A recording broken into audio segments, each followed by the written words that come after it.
Alexander the great, ఆయన మరణాన్ని ఆపలేకపోయాడు, మరణాన్ని గెలవలేకపోయాడు. మరణాన్ని ఏం చేశాడు? ఆయన లొంగిపోయాడు, సరెండర్ అయ్యాడు. ఈ లోకంలో పరిపాలించిన రాజులు, అధికారులు ఎంతో మంది మరణం దగ్గర ఏం చేయాలంటే తల వంచక తప్పక మానదు. కానీ మనం ఆరాధించే యేసయ్య మరణం ముళ్ళును విరిచాడు, మరణాన్ని దాటాడు, మృత్యుంజయుడై పునరుద్ధానుడై మన ముందు ఆయన నిలబడి ఉన్నాడు. ఈరోజు ఆయన మరణాన్ని గెలిచిన దేవుడు. ఈ లోకంలో ఎవ్వరు మరణాన్ని గెలవలేరు, కానీ యేసయ్య మాత్రం మరణాన్ని గెలిచాడు.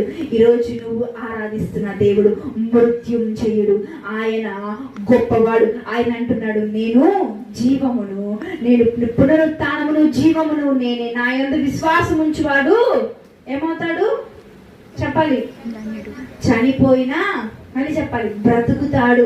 ఈరోజు దేవుని యందు విశ్వాసం ఉంచిన మనము ఈరోజు ఆత్మీయముగా చచ్చిన పరిస్థితుల్లో ఉంటే ఇప్పుడు మనము బ్రతకాలి. ఈరోజు దేవుని మీద విశ్వాసం ఉంచి ప్రార్థించిన హిజ్కియా మహారాజు ఆయుష్ పెరిగింది. పాడి మీద ఉన్న ఆ యవ్వనుడు బ్రతికాడు. ఒక మరణ పడకలో మంచం మీద పడిపోయి చనిపోయి ఉన్న స్థితిలో ఉన్న చిన్నది ఏమైందంటే లేచి కూర్చుంది.